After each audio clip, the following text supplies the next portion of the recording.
Olá, quinta-feira, 27 de novembro de 2025, o Câmara Repórter, primeira edição, está no ar. E nesta manhã os vereadores deram início à apreciação da Lei Orçamentária Anual do município de Natal. Na Comissão de Finanças, 17 projetos de lei foram aprovados, entre eles o que dispõe sobre a LOA. Um dos projetos aprovados na Comissão de Finanças dispõe sobre a Lei Orçamentária Anual para 2026. A proposta, de autoria do Poder Executivo, estima receitas e fixa despesas para o próximo ano. Isso, a Lei Orçamentária Anual chegou a essa comissão, nós designamos para o vereador Pedro Henrique, que deu parecer favorável e agora segue todo o rito, vem para a sessão ordinária para a primeira discussão e primeira aprovação. E aí vai ser aberto o prazo para o encarte das emendas dos edis, dos 29 vereadores. E nós votaremos antes do dia 19 de dezembro, a Lei Orçamentária Anual, em segunda discussão. Outro projeto aprovado institui o Circuito Oficial de Turismo Integrado de Natal, com o objetivo de promover, organizar e divulgar os principais pontos turísticos da cidade. A iniciativa é do vereador Daniel Rendal. A gente pensou nesse projeto o seguinte: o turista que vem a Natal, ele estabeleceu um circuito para ele visitar, ter uma propaganda de um percurso turístico para ele visitar na nossa cidade, ter uma coisa regrada, Como tem no Rio de Janeiro, como tem em São Paulo, a gente já sabe os lugares que são mais caricatos, que são mais característicos da cidade. E é isso aí que a gente vai trazer agora para Natal, em parceria, lógico, com o site da Prefeitura. Outro projeto do vereador Daniel Rendal aprovado institui o Programa Municipal de Prevenção e Combate à Pedofilia em Ambiente Escolar. A pedofilia tem aumentado cada vez mais, principalmente na rede pública municipal, e políticas públicas precisam ser realizadas. Esse projeto de lei, ele visa isso, a tentar, através da educação, da informação, da preparação dos professores, principalmente da preparação dos professores, que são que lidam com esses casos diariamente. Com isso, a gente diminuir esses números que são cada vez mais crescentes na rede pública de ensino. Houve um crescimento, nesse projeto a gente fez um estudo, houve um crescimento de 30% do número de pedofilia na rede pública municipal e estadual na cidade do Natal. Ainda na comissão foi aprovado o projeto que institui no município a campanha Um Olhar, o Rosa é Delas, com o objetivo de promover ações de prevenção ao câncer de mama e de cuidado com a saúde emocional das mulheres potiguares. A matéria, de autoria do presidente da casa, vereador Érico Jacome, teve relatoria da vereadora Samanda Alves. Qualquer iniciativa que venha para cuidar da saúde das mulheres, em especial aquelas que são que têm o câncer, a gente conta com o nosso apoio aqui, uma iniciativa importante para poder trabalhar não só a prevenção, mas também as mulheres que precisam de uma assistência pública na saúde, na sua saúde. Então, um projeto importante, interessante e contou com o nosso relatório, nosso parecer favorável. E logo após a reunião da Comissão de Finanças, os vereadores retornaram ao plenário para mais uma sessão ordinária. Hugo Fernandes acompanhou e traz os detalhes. O projeto que estima a receita e fixa a despesa do município para o exercício financeiro do próximo ano foi aprovado em primeira discussão na sessão ordinária desta quinta. Até o dia 19 de dezembro, os vereadores da Câmara pretendem apreciar as emendas encartadas e assim concluir a apreciação da LOA. Olha, isso é uma coisa tradicional aqui na casa. A lei orçamentária é a lei mais importante antes da gente entrar aqui em recesso regimental aqui na Câmara Municipal de Natal. Então ela chega, em primeira discussão não tem as emendas, porque ela é aprovada regimentalmente em primeira discussão, através de um acordo. E na próxima semana começa a contar o prazo das emendas parlamentares aqui dos vereadores que se debruçam sobre a lei orçamentária anual. E tem as emendas, depois passa pelas comissões de novo temáticas, para voltar para o plenário depois das emendas encartadas. Na sessão, os parlamentares aprovaram em segunda discussão o projeto de lei que institui a Semana Municipal de Educação e Inteligência Artificial nas escolas públicas do município de Natal. A matéria é de autoria do vereador Daniel Rendal. Mais um projeto da nossa autoria, mais um da educação. Eu fico muito feliz porque a inteligência artificial, a gente que estuda bem as tecnologias, não tem como hoje pensar na educação de qualidade sem ser aliada às tecnologias. E a inteligência artificial a gente tem visto no mundo todo formas mais práticas até dos alunos estudarem, se capacitarem, se prepararem para o mundo com o uso dos recursos tecnológicos. Então, essa Semana Municipal da Inteligência Artificial, o que é que a gente quer? A gente quer poder tornar os nossos professores mais preparados para o uso dessas tecnologias. O líder do governo, Aldo Clemente, fez um requerimento de moção e repúdio à declaração da vereadora Samanda Alves, alegando que o presidente da Câmara, Érico Jacome, teria pouca assiduidade nas sessões. A reportagem completa da sessão ordinária você acompanha no Câmara Repórter, segunda edição. E ainda sobre a lei orçamentária anual, nesta manhã os servidores da Câmara tiveram uma reunião onde receberam orientações sobre como proceder para obter maior êxito na destinação de emendas junto à LOA. A reunião com os assessores dos 29 vereadores da Câmara aconteceu na presidência da Casa. No encontro, o coordenador legislativo, Ives Cleiton, esclareceu dúvidas dos gabinetes sobre a LOA, a Lei Orçamentária Anual. O projeto de lei do orçamento anual, tendo sido aprovado na sessão de hoje, já abre o prazo regimentalmente para que os vereadores possam apresentar suas emendas. E a gente foi esclarecer para eles não só a forma como fazer essas emendas, no sentido formal, mas também no sentido material, como tem que fazer o protocolo e tudo mais, e evitar a confusão que às vezes acontece entre as emendas que são impositivas, que é o orçamento que o vereador tem disponível para direcionar para onde ele quiser, e as emendas do orçamento que ele vai mexer na peça que foi enviada pelo Executivo e designando quais as prioridades e as metas que ele quer prevalecer. Uma das orientações do setor legislativo é a de que os parlamentares invistam na viabilidade das emendas, não apenas na quantidade. Então é importante que cada parlamentar comece a entender que a produção legislativa ela é muito mais consistente se forem medidas mais práticas do que priorizar somente a quantidade em detrimento da qualidade. Então é muito mais importante que a gente possa estudar mecanismos de ter efetividade e que essas emendas no orçamento possam efetivamente ser cumpridas e trazer o benefício para a sociedade do que a quantidade propriamente dita que muitas vezes se torna inócuas, né? Os assessores parlamentares destacaram o conhecimento adquirido na reunião. A gente saiu dessa reunião com todas as dúvidas tiradas, com o conhecimento bem amplo referente a como funciona de fato esse processo, e foi uma reunião muito produtiva para que a gente possa realmente agir com zelo, com transparência e trazer o melhor aproveitamento dessas emendas no mandato de cada parlamentar que a gente trabalha. Essa reunião é muito importante, né? O setor legislativo faz alguns esclarecimentos sobre a lei orçamentária, que é uma peça orçamentária decisiva para o município de Natal, né? No ano que vem, e é muito importante que o legislativo esclareça, traga as formas como essas emendas devem ser feitas, para que nós, nos gabinetes, possamos nos debruçar sobre essa lei orçamentária e poder contribuir de uma forma bem decisiva para a cidade do Natal. Após a aprovação da reabertura do processo de cassação da vereadora Brisa Braque do PT, uma nova comissão especial foi formada para conduzir os trabalhos. Os parlamentares que vão compor a comissão da Câmara Municipal para analisar um novo processo de cassação da vereadora Brisa Braque estão escolhidos. A vereadora Samanda Alves será a presidente do colegiado, que terá 90 dias para se pronunciar. A comissão acabou de ser formada, nós vamos nos reunir, mas nós temos aqui o dever, né, de cumprir aqui o devido processo legal, ouvir as testemunhas que a vereadora aponte, a acusação também aponte, e também garantir a ampla defesa e principalmente os prazos, né, para que não ocorra o que aconteceu no outro processo. O processo de escolha foi interrompido por quase 1 hora para dar tempo ao vereador Tássio de Eudiane de participar. Ele optou por integrar o colegiado. Espero ser muito correto com o que está acontecendo nessa casa, né? Eu não esperava isso, esse primeiro ano de mandato, essa polêmica da nossa casa. A população do Natal não está aceitando isso, mas fui sorteado, né? Podia não aceitar, mas como eu fui sorteado, eu tenho que cumprir o meu compromisso na casa. O vereador Daniel Rendal, em processo de sorteio, ficou responsável pela relatoria.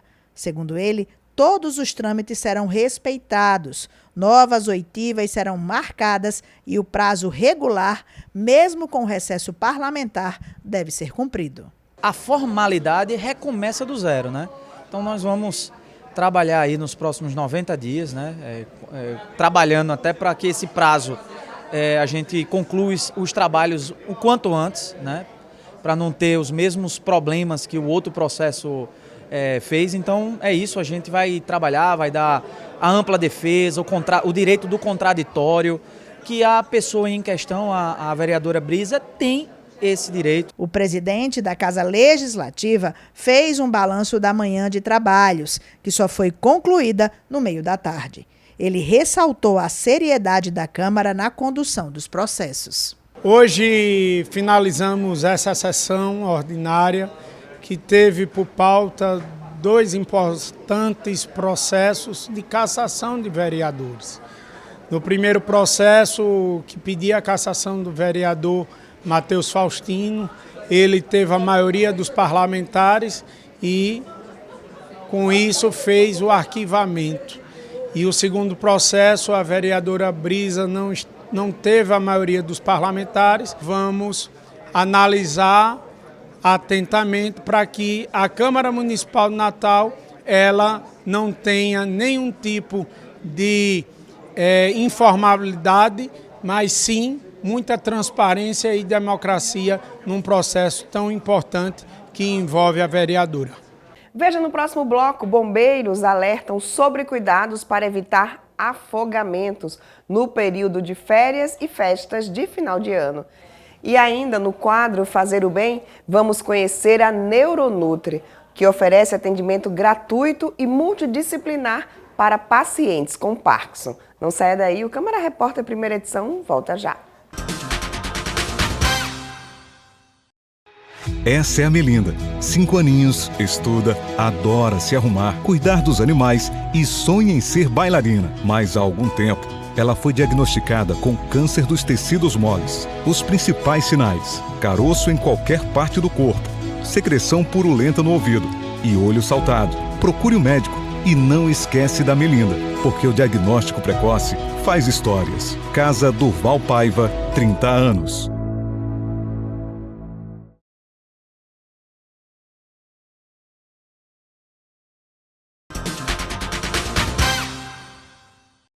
Com a chegada das férias, aumenta o movimento nas praias e também o risco de afogamentos. No último feriadão, o Corpo de Bombeiros registrou 12 salvamentos nas praias de Natal, muitos relacionados ao uso de álcool. O período serviu de termômetro para o veraneio e as festas de final de ano. Barraqueiro na Praia do Meio, Emanuel Cardoso já presenciou vários afogamentos e sempre orienta os clientes que ingerem bebidas alcoólicas a não entrarem no mar. Ele destaca a importância de acionar o Corpo de Bombeiros diante de uma ocorrência. A semana passada aconteceu aqui, a mulher estava aqui, na hora para outra, ninguém percebeu isso, ela desceu aí, mas graças a Deus conseguiram tirar ela, acho que graças a Deus tá bem, eu acho. Mas é complicado aqui, a maré baixa é uma coisa, ela cheia é outra. A funcionária pública aposentada Naira Alves não sabe nadar e por isso evita entrar no mar com água acima do umbigo ou com o mar agitado. Eu sou assim, eu vou com o pé na frente ou atrás, porque eu não sei nadar. Então todo cuidado é pouco, né? Eu evito, como a mar tá cheio hoje, eu procuro evitar, porque eu vou num lugar onde tem piscina. O aspirante vital oficial de operações do Corpo de Bombeiros explica quais os cuidados necessários para evitar afogamentos, especialmente de crianças que exigem atenção redobrada. Isso, essa época de final de ano é muito comum a gente ter as pessoas indo para a praia. A gente sempre recomenda, praia é sinal de diversão, sim, mas sempre com segurança. Então o principal ponto que a gente recomenda é tomar banho com criança, sempre olhar atento à criança. A distância recomendada por nós, Corpo de Bombeiros, é a distância de um braço, então sempre manter a distância de um braço à criança e olhar sempre atento. Um dos principais pontos que a gente frisa até hoje é a ideia do celular. Então muitas vezes a gente vai só tirar uma foto, às vezes só mandar uma mensagem com um olhar distraído, é o tempo que a criança corre e entra no mar e às vezes os pais não veem. Então a gente sempre frisa a ideia do sempre se manter próximo à criança e orientá-la. A questão de profundidade, a gente fala água no umbigo, sinal de perigo. Então sempre a água abaixo do nível do umbigo. De acordo com o Corpo de Bombeiros, as principais causas de afogamento em adultos é o desrespeito à sinalização com bandeiras e o consumo de bebidas alcoólicas. O oficial de operações orienta sobre o que fazer diante de uma ocorrência. Em caso de afogamento, você viu alguém se afogando, a primeira coisa que a gente orienta, não entra na água para tentar salvar. Então muitas vezes as pessoas sabem nadar, mas aquele costume de nadar em piscina, nadar sozinho, tenta salvar alguém no mar e acaba virando uma outra vítima. Então a primeira coisa que a gente recomenda, viu alguém se afogando, liga no 193, procura um guarda-vidas e se tiver qualquer coisa que boie, seja ela uma garrafa PET vazia, uma tampa de isopor, algo que possa entregar a pessoa e que ela consiga flutuar e permanecer na água, entregue, mas nunca coloque sua vida em risco para tentar salvar uma outra pessoa. O aspirante Vital destaca que as praias de Miami e Areia Preta, na zona leste de Natal, concentram o maior número de casos. Ele reforça ainda que o último feriadão de 20 a 23 de novembro serviu de termômetro para o período de veraneio e festas de final de ano. As nossas praias têm uma máxima que são as correntes de retorno. Então a maioria das praias, tanto do nosso litoral quanto as praias do litoral sul e litoral norte, tem a presença de corrente de retorno. A gente sempre frisa com bandeiras vermelhas, que significam locais que têm um alto risco de afogamento, ou seja, locais perigosos. Então geralmente onde tem uma bandeira vermelha, existe uma vala ou corrente de retorno próxima, ou tem algum outro risco, seja buraco, seja pedra, e não é um local indicado para poder tomar banho. Então a gente sempre orienta. Vai à praia, sempre dá uma olhada na tábua de maré. O horário em que a maré está baixa é o horário mais indicado para tomar banho. Sempre procura um guarda-vida e procura aquele local mais adequado para tomar banho e longe das bandeiras vermelhas. Em Natal, o Grupo de Apoio à Vida realiza nesta sexta-feira a Black Friday do Bem, um bazar beneficente com produtos doados pela Receita Federal. A renda será destinada à manutenção das atividades do CVV, o Centro de Valorização à Vida. Veja os detalhes com o repórter Pedro Araújo. O Bazar Black Friday do Bem será promovido pelo Grupo de Apoio à Vida, que mantém o Centro de Valorização da Vida de Natal, o CVV. A ação acontece nesta sexta-feira, dia 28 de novembro, das 14 às 17 horas, no Sindicato dos Bancários, no bairro de Petrópolis. O bazar vai oferecer produtos novos doados pela Receita Federal, como celulares a partir de R$ 200, computadores e utensílios domésticos. Vale lembrar que há um limite de 2 celulares por pessoa. As formas de pagamento incluem Pix, cartão de débito e cartão de crédito, com parcelamento em até 12 vezes, de acordo com a operadora. Para participar, é necessário comprar o ingresso no valor de R$ 9,99 exclusivamente pelo site www.simpla.com.br. Toda a renda será destinada à manutenção das ações do CVV, que oferece apoio emocional e prevenção do suicídio em Natal e região. A campanha Papai Noel dos Correios está chegando à reta final. Quem ainda não adotou uma cartinha tem que correr contra o tempo. O prazo final para a adoção dessa carta é dia 6 de dezembro. A campanha Papai Noel dos Correios selecionou este ano mais de 6.000 cartinhas de crianças de escolas públicas de todo o estado. Porém, cerca de 1.500 cartinhas destas 6.000 ainda não foram adotadas. Viemos aqui para a sede dos Correios, localizada na Ribeira, para a gente saber mais detalhes da campanha e incentivar você a adotar uma dessas 1.500 cartinhas. Para adotar uma cartinha é bem simples, basta se dirigir a qualquer agência dos Correios aqui da capital potiguar, onde estão as cartinhas. E os pedidos são bem simples, pedidos como este, da Eloá. Ela pede uma boneca. Aqui com a Jaqueline Costa, superintendente estadual dos Correios. Jaqueline, cerca de 6.000 cartinhas foram selecionadas, porém 1.500 aí ainda precisam de uma gentileza da sociedade. Isso mesmo, nós recebemos um pouco mais de 6.000 cartas esse ano. É um grande desafio realizar mais de 6.000 sonhos de crianças e já estamos com mais de 4.500 adotadas. Mas ainda tem um resíduo aí de um pouco mais de 1.500 cartas, precisando de padrinhos, de madrinhas para adotar e fazer uma criança feliz nesse Natal. E como que faz para adotar essa cartinha? É bem simples, né? Muito simples, é só ir em qualquer agência de Correios que nós temos as cartinhas disponíveis para adoção, ou quem quiser fazer isso de forma virtual, é só acessar o Blog Noel, blognoel.correios.com.br e lá escolher a sua cartinha. E o prazo final para entregar a cartinha é o dia 6, né? Isso, para adotar a cartinha até o dia 6 e para entregar o presente até o dia 8 de dezembro. Para dar tempo a gente organizar tudo e entregar esses presentes antes do Natal. São crianças de escolas públicas e também entidades com crianças em situação de vulnerabilidade, é isso?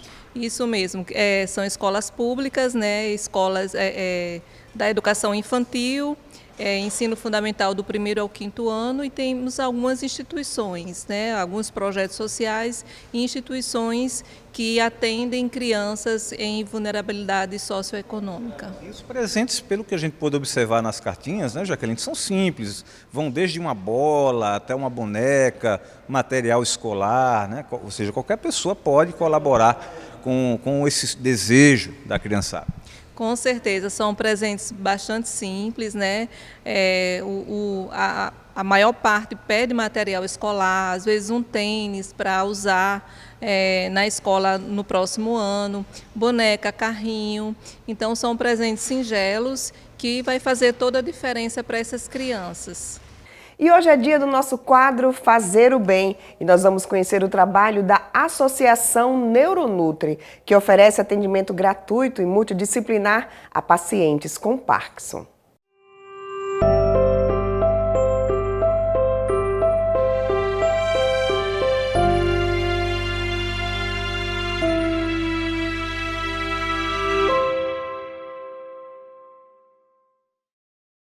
A nutricionista Edineide Bezerra foi diagnosticada com Parkinson há 4 anos e decidiu enfrentar a doença de frente.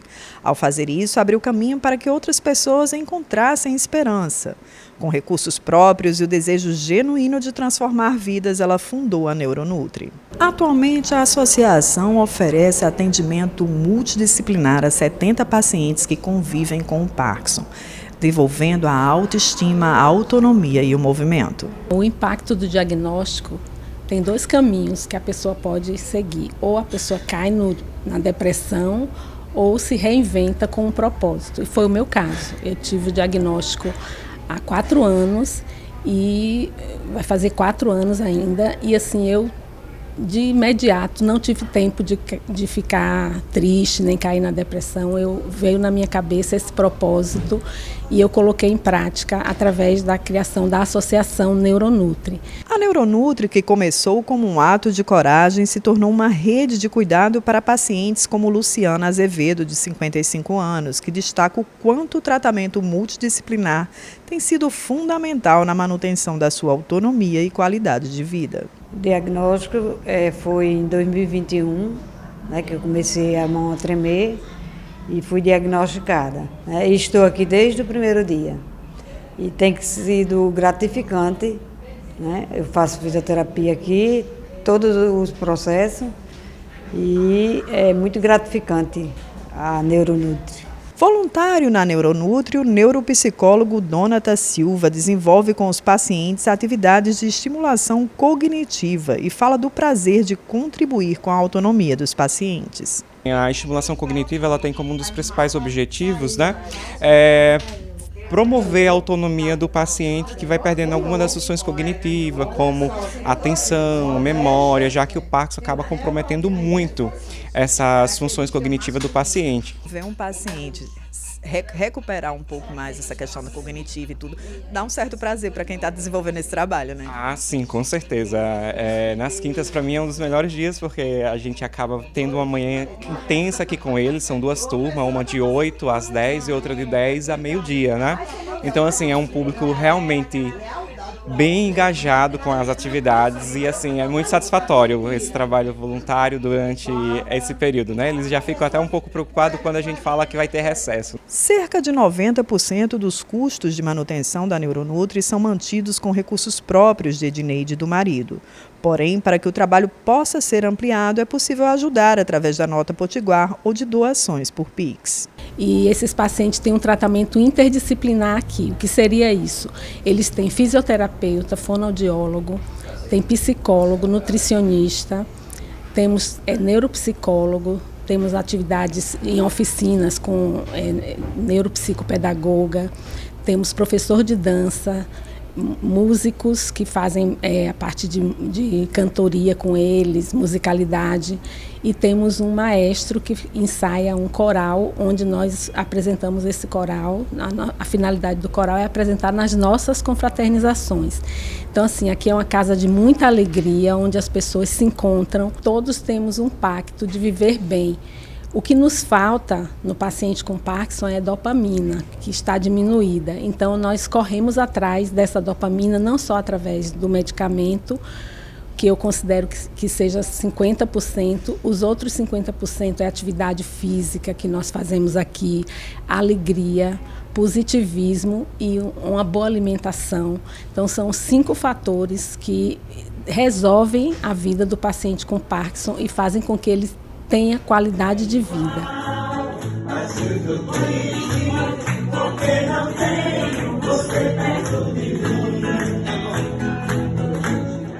E o Câmara Repórter de hoje fica por aqui. Mais notícias você confere logo mais à noite no Câmara Repórter segunda edição ou agora mesmo no nosso portal câmaramunicipaldinatal.com.br. Até amanhã.